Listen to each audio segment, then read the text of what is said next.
In my first month as a data analyst, I was given a piece of work and I just could not get it right. I just couldn't. Either my process was wrong, either my data source was wrong. I documented everything I was going to do, pull the data, okay, apply these filters from this database, and I returned 467 companies. I ran the search again and I returned 513. I tried to replicate it exactly again and I returned 488 companies. I start all over again. Get a completely clean data set, run it again, and I get 413. So I'm sitting there scratching my head thinking, wait a second, something isn't right. Now I'm getting worried. I had to put a red disclaimer in the cover note of the file. Please note this file has not been quality assured because it's your first month and already you're having to send out a piece of work that you just couldn't get right. Hey everyone, welcome back to the channel. My name is Junaid and I'm a senior data analyst working for a financial services firm in central London. And in today's video, we're going to talk about my first month as a data analyst, which was almost 3 years ago now. It was almost 3 years ago now. It was probably one of the most hectic months that I've ever experienced. I remember just before that month, I'm going back and forth on trains to interviews, trying to interview and trying to get a job. And then when I finally land the job, I go in on my first day and it's a Monday the 17th of October 2022. Most, if not all of the office is completely empty because COVID and everyone was still in the work from home type of remote hybrid work from home situation. So I walk in and the person who interviewed me, who was going to be my line manager, took me to a bank of desks that was designated to the data analysts. Initially, they started explaining, I'm not going to say names, but they started explaining everything about how the company worked. They introduced me to some of the senior people who were there and the different divisions, the different teams and departments within the organization. The project management office, the legal office, the finance team, the operations team, the lawyers even, the actuarial team. And that's generally to do with financial services. There's less of that in data analytics in general, but that's more to do with financial services, just understanding the different departments within the organization. And then I remember I went to IT, I got my laptop, I got my photo for the key card, which they then printed. And after that, I was sort of sitting there for a while. My line manager sent me a bunch of documents to read about code of conduct and all of that good stuff, just to understand the backdrop of the company. And then I had to go into hours and hours of training, safety training. I had to do confidentiality training, GDPR training. I had to do GDPR is what does GDPR stand for? I don't know what it stands for off the top of my head, but it's data protection, essentially, governmental or general data protection regulations. So I went straight into a bunch of trainings just because I was fresh out of university. I didn't have any of that background, any security clearance, any access to the tools and data that they had. And then the team slowly started integrating me into their daily tasks, their workflows and projects. I started off with some of the simpler ones. Started off with data entry. This was a junior data analyst position that I got hired into. So I started off with simple data entry, taking parameters from a database and plugging into a report.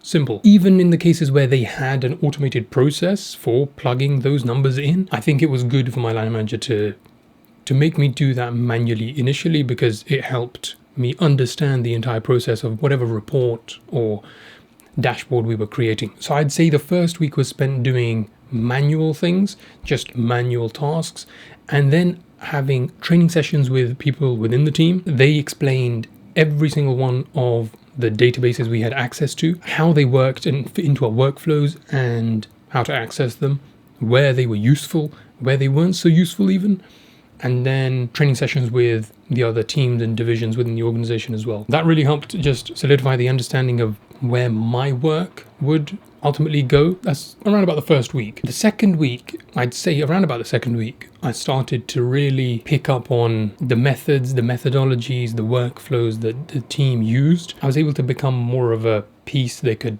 plug in into whatever project was going on. So one of the first ever projects I worked on was a market monitoring report that covered a bunch of different parameters and ratios and calculations for FTSE 350 companies, for example, net short positions. And then using the trainings that I'd been given, I was able to plug in and become the third analyst working on that report. That report was due to be sent out weekly. And so when I started, that was one of the first things I did. There was another piece of data collection work that I did in my first and second week. That involved taking audit fees for a huge list of companies from the databases that were available to us and checking them against different sources. So that's something I think my manager did really, really well, is giving me pieces of work that actually helped build my foundational skills in data collection, data cleaning, and data validation. Another thing my manager did is set up a weekly meeting with just me and them, and we worked through a previous client request that the team or organization or a specified few analysts had done, and they would work me through that entire client request from start to finish, and then give me homework on bits of that project or bits of that request for me to go and do on my own, and see if I can find a better way of doing it, see if I can find a more creative way of doing it, see if I can set up perhaps a recurring report if the client needed one. And so that was very, very helpful, because I'm not working on sensitive or work that's going to have a huge impact straight off the get-go, but I'm actually replicating and trying to understand the process of a request that's come in the past. And that was really, really helpful, really very helpful. I mean, just understanding in terms of the way the team delivered those reports, the way the team documented everything they'd done in those reports, that was very, very helpful. Alongside that, I was given a task that required me to use SQL. I don't exactly remember how much SQL I knew before starting. Now I know a lot of SQL, so I sort of get muddled up on when I actually developed those SQL skills. But from what I remember, I think I had done a basic SQL, just even an introduction to SQL in university. Basic introduction, just understanding what it does, not even being able to code with it, but just understanding what it does. And then so SQL, I had to learn more or less on the fly. That was tough. What I did, and this helped me tremendously in learning SQL, was I asked one of the senior analysts who was the SQL specialist to write down their queries and just save them in a note. Previous queries, just save them in a note so that I could go back and look at those queries and understand exactly what they were doing. And they did. That helped me hugely in understanding SQL syntax, because I had no experience with, well, I had very little experience with SQL in the past. That helped me understand SQL syntax. It helped me understand the different data feeds that we were accessing or that we needed to access. In particular, it helped me with accessing data for a specified time range. One of the SQL syntax pages that the senior analyst had saved for me was for extracting data for a specified time range. It was the past 7 days, starting from today. And so having that note really helped me to understand, okay, well, here's how I integrate a specified time range to extract data from one of the data tables or data feeds. That was very, very helpful. And then obviously there's other resources that I had to learn from. In my first month, the best source of information was my colleagues. They knew all the ins and outs. They knew everything from A to Z. They were the best source of information. In my first month as a junior data analyst, I distinctly remember thinking work is just, they give you something to do and say, well, go figure it out. And that's exactly what work is. I would have thought there's maybe some training on how to do a new project that comes through, but no, you're given a piece of work to do and it's your job to go and figure out how it's done. Now, as a junior data analyst, you do have the luxury of being able to pull from senior analysts. Even then, in my first month as a data analyst, there's cases where I was given a piece of work and I just could not get it right. I just couldn't. Either my process was wrong, either my data source was wrong. I distinctly remember doing a project where it was supposed to be relatively simple. I had to pull a certain set of data for companies within a certain industry. It's called ICB industry. And then I had to filter that set of data down, given a set of parameters that the client had requested. Also, bearing in mind, this was within my first month. So I documented everything I was going to do, pull the data, okay, apply these filters from this database, and I returned, let's say an arbitrary number, I returned 467 companies. Okay, fine.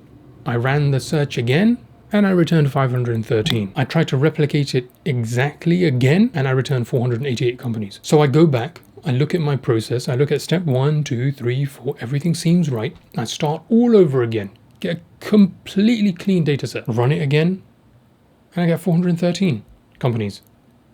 So I'm sitting there scratching my head thinking, wait a second, something isn't right. And I distinctly remember thinking that project was due to be delivered by lunchtime of that morning when I was checking, and for the life of me, I couldn't figure out where I'd gone wrong. So I go to my manager. They're kind of busy, but they try and help pinpoint where the issue might be.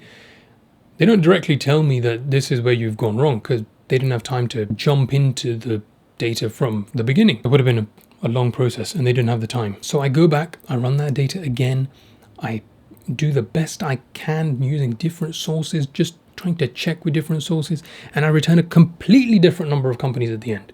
Completely different number of companies at the end. Now I'm getting worried. So I ask a senior analyst to try and come and help me with quality assurance. They come in, they run the same steps that I've documented the steps I took in the cover note of the request. They think everything is right, and they return a completely different number. What ultimately ended up happening in that regard is I had to deliver the file without it being quality assured. I had to put a red disclaimer in the cover note of the file. Please note this file has not been quality assured, which is something that they rarely ever do. And I felt like, oh, that's not good at all, because it's your first month and already you're having to send out a piece of work that you just couldn't get right. But in fairness to my manager, however, I don't want to say annoyed, I don't think they were directly annoyed, but however annoyed they got at me because I wasn't able to figure it out, they did set up a meeting the next week to go through the request from scratch. And we spent about, I think, 2.5 hours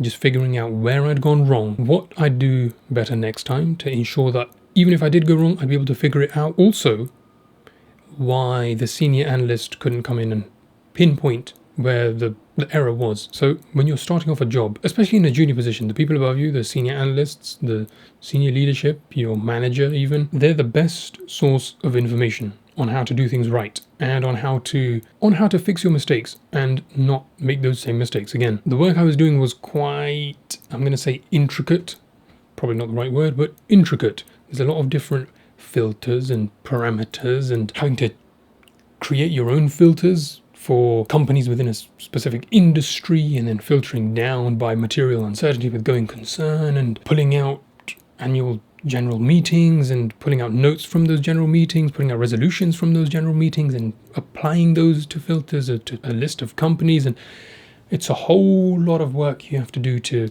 get to a data set that your client needs. Now, not to say I didn't make mistakes again. I definitely made mistakes.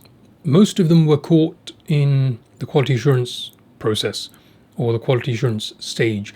Whenever we make a report or a request or deliver something to a client, it has to go through a quality assurance process. And so a lot of mistakes tend to get caught, tend to get picked out in that quality assurance stage. But like I said, not to say I didn't make mistakes again. There were plenty of times where I had to go back and think, wait a second, okay, let me spend some more time on this next time, because if I keep making that same mistake, it just puts more pressure on my colleagues and ultimately they lose confidence. They might lose confidence in you. So let me go and take some more time on that. I also found out that there's different methods that people prefer. I work on a weekly market monitoring report that we deliver to clients and stakeholders. And when I was a junior analyst, I was working on certain sections of that report, sections 1 and 2, let's say. There's probably 2 or 3 ways of doing sections 1 and 2.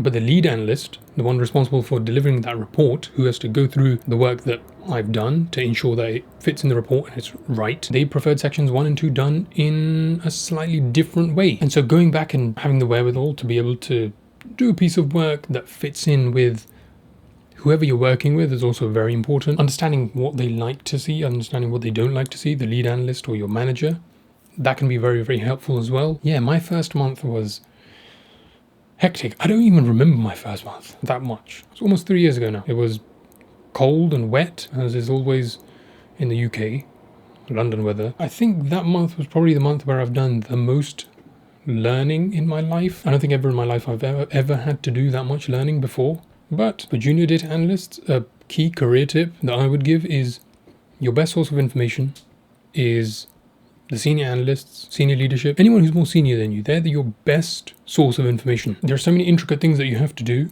as a data analyst that you can't find online, that ChatGPT won't be able to help you. You won't be able to find a course or a PDF that'll help you work through it. The best source of information is your colleagues. Be an absolute sponge. Learn everything you can from them. And then maybe once you get to a stage where you've solidified yourself, you've learned the foundations, then start thinking creatively. How could I improve this? How could I make this better? Is there another way I can go about doing this? Is there a more efficient way I can go about doing this? And that only comes from someone who's brand new in the role, because The people who are already in the role, it's unlikely they'll have thought of different ways of doing something because they've been doing it like that for a long time. So then you get to think outside the box. But be a sponge. Your colleagues are your best source of information. As a junior data analyst or a new data analyst, I'd even say pick someone, a senior analyst, a senior data analyst who does work well. See how they present to people. See how they present work. See how they conduct work. See how they structure their work. See how they structure their day. And then, I'm not going to say copy that, try and mimic that. And then add your own flair to it. See how they deal with the tight deadline. See how they deal with a project that's gone beyond its deadline. See the steps they take to rectify a mistake. That's very, very important. So there you have it. Some career tips from my first month as a junior data analyst way back when in 2022. And that's all for this video. Let me know down in the comments what other videos you'd like to see. If this video was useful, be sure to leave a like and subscribe. Follow me on Instagram if you haven't already. Subscribe and turn on post notifications so you don't miss a single upload. Thanks for watching, and I will see you guys in the next one.